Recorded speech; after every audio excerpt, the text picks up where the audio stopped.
Hi, Malayali വില്ലിലേക്ക് സ്വാഗതം. കുറേ ദിവസമായിട്ട് വീഡിയോ ആയിട്ടൊക്കെ വരണമെന്ന് വിചാരിച്ചിട്ട് സാധിച്ചില്ല.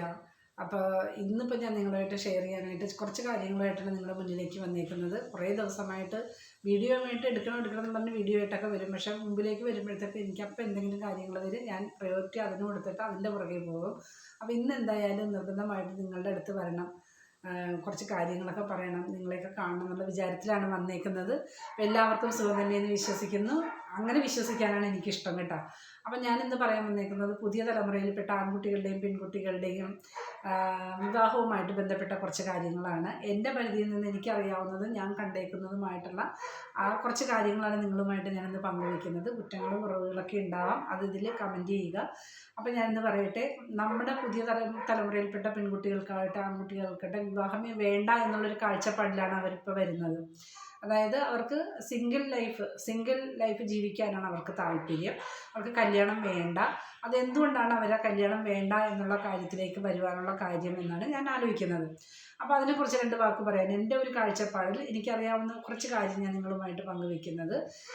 കല്യാണം വേണ്ട എന്ന് പറയുന്നതിൽ രണ്ട് കൂട്ടം ആൾക്കാരുണ്ട്, രണ്ട് വിഭാഗമായിട്ടുണ്ട്. അതായത് സിംഗിൾ ലൈഫ് ദ ബെസ്റ്റ് എന്ന് പറയുന്ന ഒരു കൂട്ടം ആൾക്കാരുണ്ട്. അത് ആണും പെണ്ണും എല്ലാവരും ഉൾപ്പെട്ട ഒരു ഇതിലാണ്. അവർക്ക് വേണ്ടാത്തത് അവർ വളർന്ന സാഹചര്യത്തിലോ അല്ലെങ്കിൽ അവരുടെ വീടിൻ്റെ പരിസരത്തോ നമ്മുടെ വീട്ടിൽ തന്നെ അച്ഛനും അമ്മയുമായിട്ടുള്ള ബന്ധങ്ങളിലുള്ള വിള്ളലുകളോ പിഴവുകളോ പിന്നെ അതിനകത്ത് ഒരാൾ താളപ്പിഴകളൊക്കെ ഒരുപാട് സംഭവിച്ചേക്കാം. അതൊക്കെ കണ്ട് വളർന്നു വന്ന മക്കളാണെങ്കിൽ അവർക്ക് ഒരിക്കലും കല്യാണം കഴിക്കാനായിട്ടെന്ന് വെച്ചാൽ അതേപോലെ കിടന്ന് നരകിക്കാനോ ബുദ്ധിമുട്ടാനോ കഷ്ടപ്പെടാനൊന്നും അവർ തയ്യാറില്ല. അപ്പോൾ അവർക്ക് എന്തിനാ ഞാനിങ്ങനെ കഷ്ടപ്പെടണമെന്നുള്ള വിചാരത്തിൽ കല്യാണം വേണ്ടാന്ന് വയ്ക്കുക. ഇപ്പോഴത്തെ കുട്ടികളൊക്കെ ഭയങ്കര ബോൾഡാണെന്നേ. അവരുടെ അച്ഛനും അമ്മയും ഒക്കെ കുട്ടികളൊക്കെ നല്ല ബോൾഡായിട്ട് വളർത്തിയേക്കുന്ന കുട്ടികളാകുമ്പോഴത്തേക്ക് അവർ കൂടുതലും അവരുടെ മെച്ചപ്പെട്ട വിദ്യാഭ്യാസം കിട്ടിക്കഴിഞ്ഞാൽ മെച്ചപ്പെട്ട ജോലിയും അതിനനുസരിച്ചിട്ടുള്ള സാലറിയൊക്കെ കിട്ടി അവർ സ്വന്തം കാലിൽ നിൽക്കാനുള്ള ഒരു ത്രാണിയായി കഴിയുമ്പോൾ അവർ കല്യാണത്തെക്കുറിച്ച് ചിന്തിക്കുന്ന രീതിയാണ് ഈ പറയുന്നത്. കല്യാണം വേണ്ട, കല്യാണം ഇല്ലാണ്ട് നമുക്ക് ജീവിച്ച് കാണിച്ചു കൊടുക്കണ്ടേ, അങ്ങനെ പറയുന്ന ഒരു കൂട്ടം ആൾക്കാരെ പറ്റിയാണ് ഞാനീ പറയുന്നത്. അപ്പോൾ അവർ ചിന്തിക്കുന്ന അവർക്ക് ഒരുപാട് പ്രതീക്ഷകളും സ്വപ്നങ്ങളും ആഗ്രഹങ്ങളൊക്കെ ആയിരിക്കും. അവർക്ക് ദൂര സ്ഥലങ്ങളിൽ പോയി ജോലി ചെയ്ത് നല്ല സാലറിയൊക്കെ കിട്ടി നന്നായി ജീവിക്കുക, അടിച്ചു പൊളിച്ച് ജീവിക്കുക, ഉത്തരവാദിത്തങ്ങൾ ഏറ്റെടുക്കാണ്ട് എൻജോയ് ചെയ്യുക എന്നുള്ള ഒരു കാഴ്ചപ്പാടിലൂടെ വളർന്നു വരുന്ന കുട്ടികൾ അവർക്ക് സിംഗിൾ ജീവിതം അവർ ഇഷ്ടപ്പെടുന്നു. വേറൊരു കൂട്ടരാകട്ടെ വീട്ടുകാർക്ക് നിർബന്ധിതമാണെങ്കിൽ ഞാൻ കല്യാണം കഴിക്കാം, പക്ഷേ എനിക്ക് കുറച്ച് സമയം തരണം, ആ സമയത്തിനുള്ളിൽ പരസ്പരം നമ്മൾ ആലോചിച്ച് തീരുമാനിച്ച് എനിക്ക് കഴിക്കാൻ പറ്റുന്ന ആണോ എന്ന് ചിന്തിച്ചിട്ട് ഞാനത് മനസ്സിലാക്കി കല്യാണം കഴിക്കാൻ വേണ്ടുന്നുള്ള ഒരുക്കങ്ങൾ നടത്താം. അവർ വേണമെങ്കിൽ പരസ്പരം നല്ല അണ്ടർസ്റ്റാൻഡിങ്ങിൽ കുറേ നാൾ കണ്ട് സംസാരിച്ചൊക്കെ കഴിഞ്ഞിട്ട് എനിക്ക് പറ്റുന്നൊരു കുട്ടിയാണെന്ന് പരസ്പരം അങ്ങോട്ടും ഇങ്ങോട്ടും മനസ്സിലാക്കി കഴിഞ്ഞ് കല്യാണം കഴിക്കുന്നവരും ഉണ്ട്.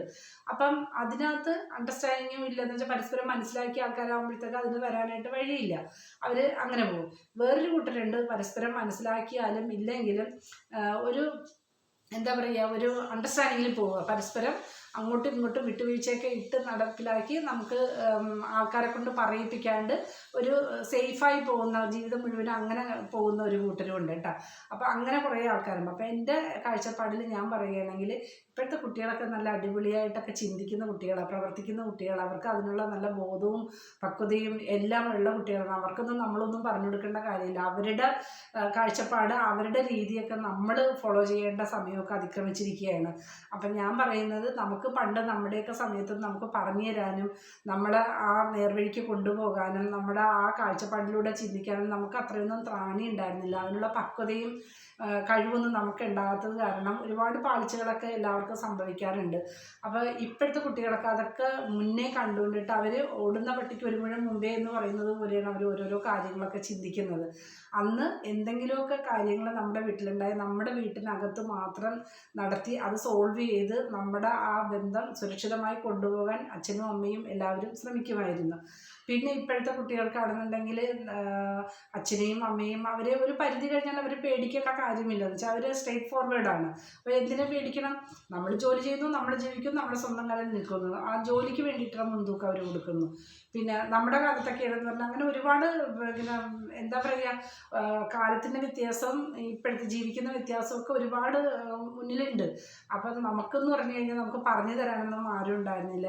ഇപ്പോഴെന്ന് പറഞ്ഞാൽ കൺസൾട്ടിങ് അവരുടെ നിർദ്ദേശങ്ങൾ അതൊക്കെ ഫോളോ ചെയ്ത് അതിനനുസരിച്ച് പ്രവർത്തിക്കുന്ന ഒരുപാട് ആൾക്കാരുണ്ട്. പണ്ട് ഈ കൺസൾട്ടിങ്ങിൻ്റെയും കൗൺസിലിങ്ങൊക്കെ പോയിട്ടുണ്ടെങ്കിൽ അന്ന് നമുക്ക് തലക്ക് വട്ടാണ്, അത് അങ്ങനെ ചിന്തിച്ച് പറയുന്ന ഒരു കൂട്ടരും ആൾക്കാർ നമ്മുടെ ഇടയിലുണ്ടായിരുന്നു. അപ്പോൾ ഇന്ന് അവരെടുത്തേക്കുന്ന ഈ കല്യാണം വേണ്ട, സിംഗിൾ ലൈഫ് മതി എന്ന് പറയുന്നതിൻ്റെ ഉദ്ദേശം നല്ലതാണോ എന്ന് ചോദിച്ചു കഴിഞ്ഞാൽ അവരുടെ കാഴ്ചപ്പാടിൽ നല്ലതാണ്, നമ്മുടെ കാഴ്ചപ്പാടിൽ നല്ലതല്ലായിരിക്കും. അവർ ഓരോന്നും നന്നായി ചിന്തിച്ച് പ്രവർത്തിക്കുന്നത് കാരണം അവർ ചെയ്യുന്നത് നല്ലതായിരിക്കും. നമ്മൾക്ക് ഒരുപാട് ആഗ്രഹങ്ങളും സ്വപ്നങ്ങളും അവരെക്കുറിച്ചുള്ളത് കാരണം നമുക്കത്ര നല്ലതായിട്ട് തോന്നില്ല. അപ്പം ഈ വീഡിയോ കണ്ട് എല്ലാവരും ഷെയർ ചെയ്യുക, കമൻറ്റ് ചെയ്യുക, സബ്സ്ക്രൈബ് ചെയ്യുക. വീഡിയോ കണ്ട് ഇഷ്ടപ്പെട്ട് കഴിഞ്ഞിട്ടുണ്ടെങ്കിൽ താഴത്ത് കമൻറ്റ് ചെയ്യുക. നിങ്ങളുടെ നിർദ്ദേശങ്ങളും അഭിപ്രായങ്ങളും എന്നെ അറിയിക്കുക. ഇനിയും കൂടുതൽ വീഡിയോയുമായി വരുമ്പോഴേക്കും ബൈ. അതുപോലെ എല്ലാവരും സപ്പോർട്ട് ചെയ്യാൻ മറന്നു പോകരുത്. എല്ലാവരും വീഡിയോ ഒരുപാട് കാണുന്നുണ്ട്, എല്ലാവരും സ്കിപ്പ് ചെയ്യാതെ കാണണം. കണ്ടു കഴിഞ്ഞിട്ട് സമ്പർക്കം ചെയ്ത് പോയിട്ട് പിന്നെ ഈ വഴിയെ വരില്ല, വേറെ വഴിയെ പോകും. അപ്പോൾ എല്ലാവരും വീഡിയോ മുഴുവനായി കണ്ടു കഴിഞ്ഞിട്ട് നിങ്ങളുടെ നിർദ്ദേശങ്ങൾ എന്നെ അറിയിക്കുക. ഓക്കെ, അടുത്ത വീഡിയോയുമായി വരുമ്പോഴേക്കും ബൈ.